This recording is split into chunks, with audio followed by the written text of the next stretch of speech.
The Forrester family had survived decades of scandal, betrayal, power struggles, and media frenzies, but nothing prepared them for the PR wildfire sparked by Ridge and Brooke's impulsive whirlwind wedding. What was meant to be a spontaneous celebration of enduring love has now set off a chain reaction threatening Forrester Creations' brand, reputation, and global business strategy. It all began in the middle of a Tuesday high noon business hours, when the fashion house was in full operation. Brooke Logan and Ridge Forrester, longtime lovers and ex-spouses many times over, decided to tie the knot again, but this time with zero warning. No media embargo, no RSVP list, no internal communications. Just a rush of emotion and a desire to prove themselves to the world that their love was still alive.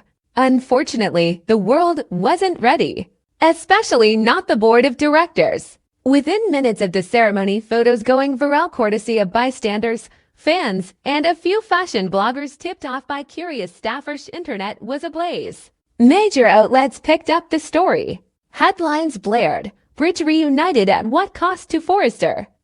Paparazzi camped outside the office tower. Stock analysts began questioning the company's internal discipline. Investors flooded Carter Walton's phone. The coup and legal counsel of Forrester Creations suddenly found himself juggling calls from Wall Street reporters and senior management.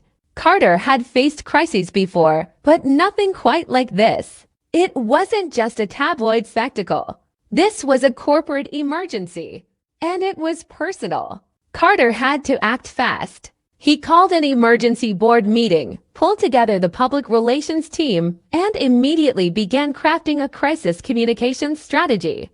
The message was clear. Forrester Creations remained focused on its core mission: innovative fashion, global growth, and brand integrity. The private lives of Ridge and Brooke, however beloved they may be to the public, were not company policy. But the media wasn't buying it. The timing was too suspicious. The wedding too theatrical. The optics chaotic. The line between personal and professional had been blurred once again, and this time in front of the entire fashion world. Eric Forrester, the patriarch of the dynasty, was caught in a storm of his own. Though he hadn't attended the wedding, whispers emerged that he had quietly encouraged Ridge and Brooke to reunite in the past few months. Moments on Forrester family webcasts were replayed. Subtle comments Eric had made about destiny and never giving up on love were now being interpreted as corporate manipulation, pushing Bridge as a power couple for publicity. Investors wanted answers. Was this wedding staged? Was it a branding strategy gone rogue? Or worse, was it a desperate attempt to distract from internal issues at Forrester? Eric had to defend himself, not just as a father, but as a founder. He denied having orchestrated anything, but the damage was already circulating. Even Hope Logan and Steffi Forrester found themselves pulled into the fallout. As faces of the company's flagship lines, both women were now being pressed to comment. Hope, caught between supporting her mother and preserving the Logan brand image, struggled to walk the line. Steffi, who has always had a complicated relationship with Brooke, found herself livid that this personal stunt had overshadowed months of work rebranding the company's European expansion. Meanwhile, Ridge and Brooke were oblivious at first. Caught up in the glow of their reunion, they smiled for photos, gave off-the-cuff quotes to reporters outside the chapel, and brushed off questions about timing or appropriateness. But once Carter briefed them on the growing backlash, the mood shifted. Ridge, always a leader in the company, now had to face the consequences of a personal decision made without any foresight. Brooke, used to the spotlight but not this kind of professional scrutiny, began to realize just how much was on the line. The wedding, meant to symbolize unity, had ironically fractured the Forrester leadership. R.J. Forrester, their son, tried to defend him online, but the posts only fueled the fire. "This is about love, not business," he tweeted. But the shareholders didn't see it that way. They saw impulsiveness. They saw risk. They saw a company being run by emotions, not strategy.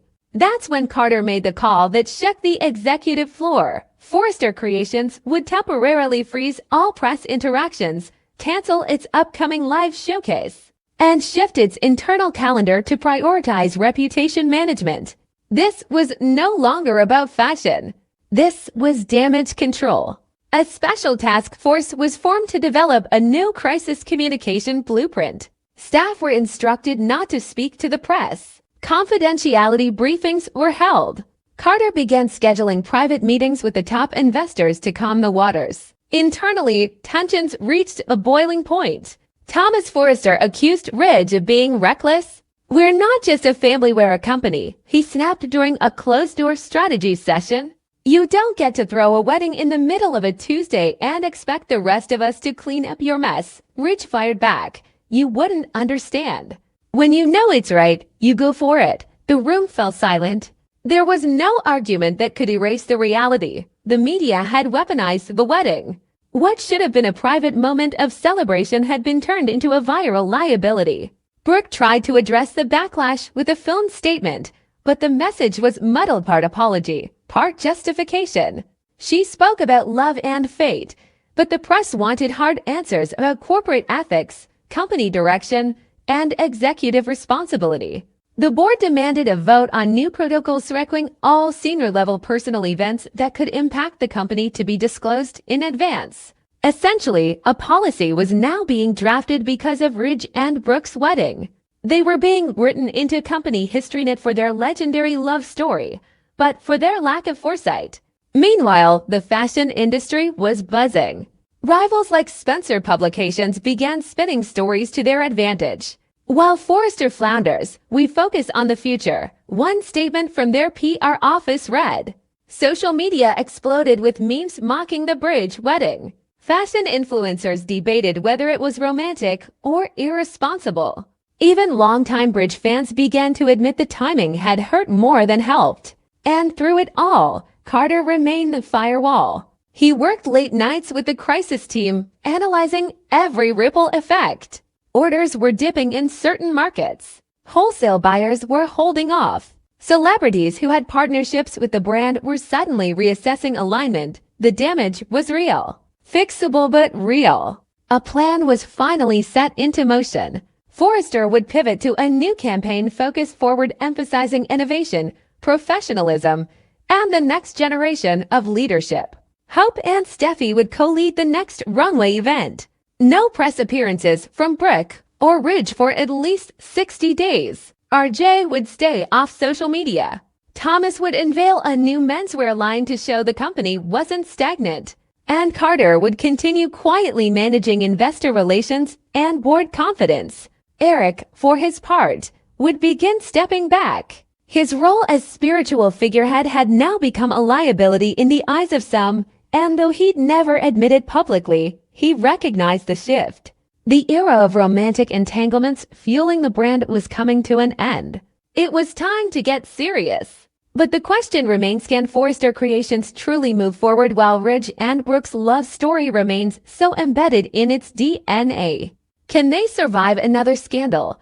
Should the next chapter of Bridge's romance spark a new wave of chaos? Or will the brand eventually split on part business, one part soap opera until one side finally collapses? For now, the Forrester empire is holding. Barely. But every executive knows the truth. This storm isn't over. It's just beginning.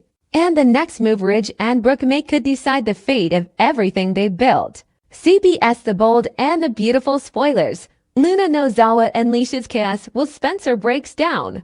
Remy, shocked by her return. Friday's episode of The Bold and the Beautiful September 12th pulls no punches. What begins as a tense exchange between Luna Nozawa and Will Spencer spirals into an unraveling disaster that threatens relationships, exposes secrets, and sends Luna on a desperate run that nobody saw coming. The drama doesn't simmer, it explodes. And what Luna sets in motion could wreck lives for months to come.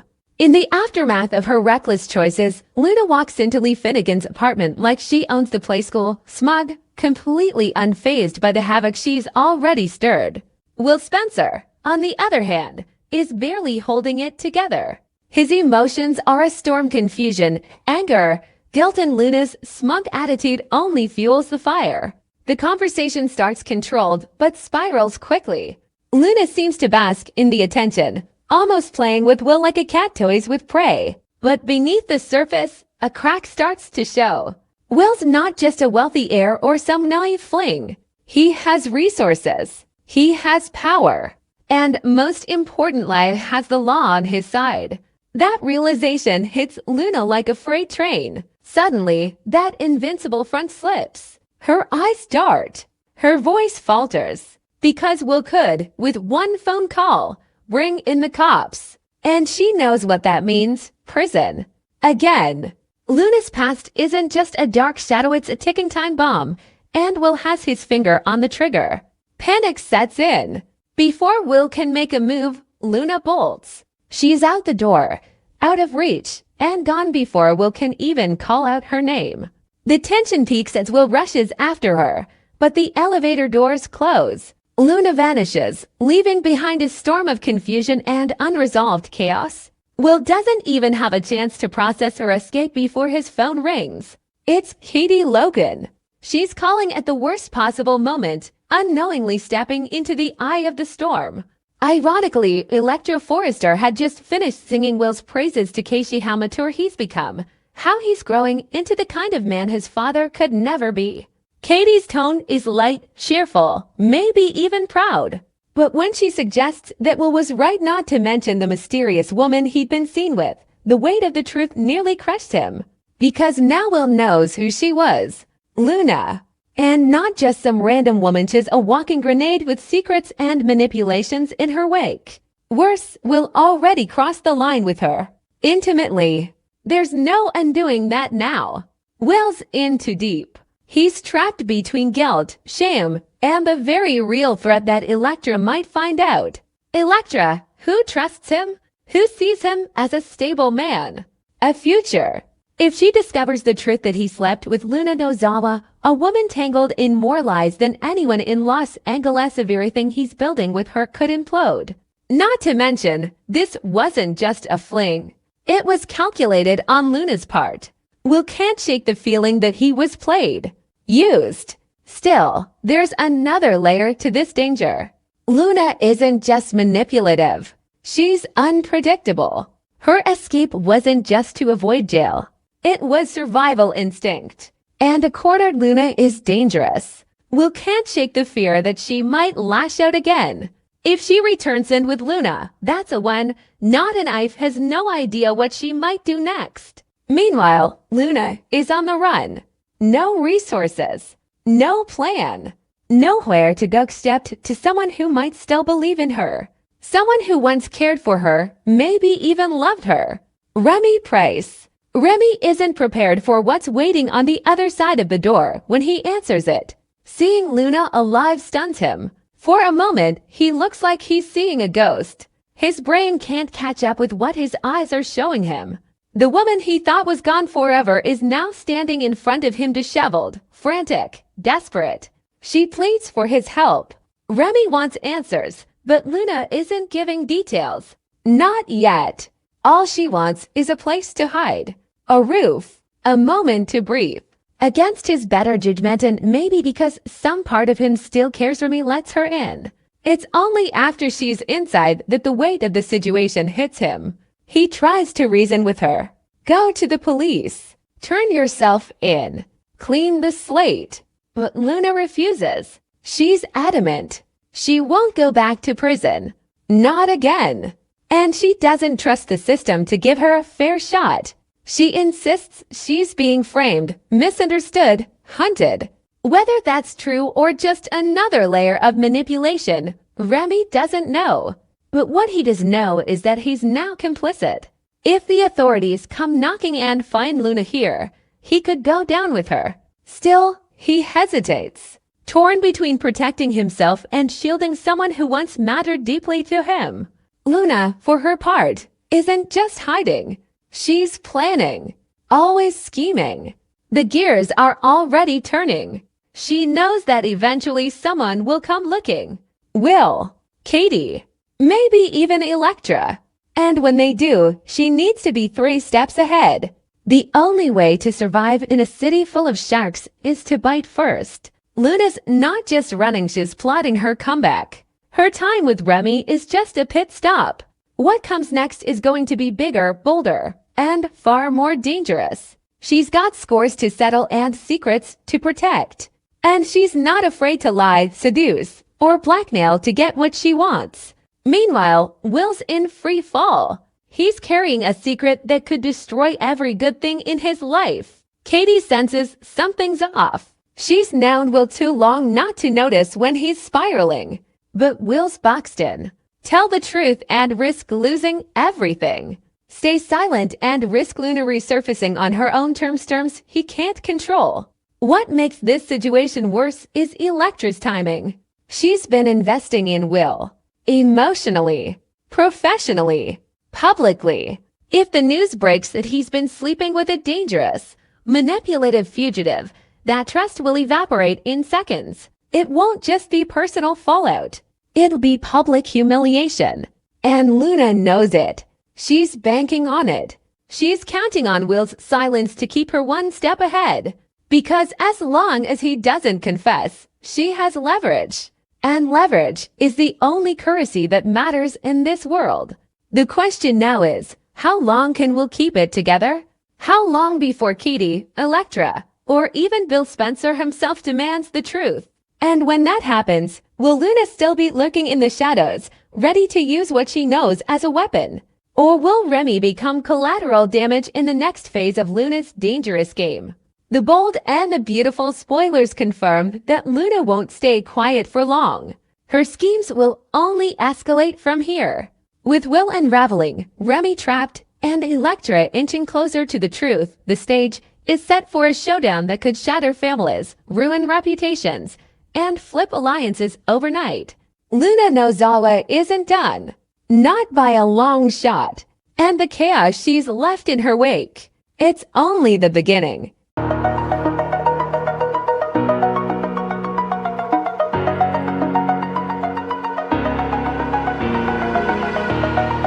Oh.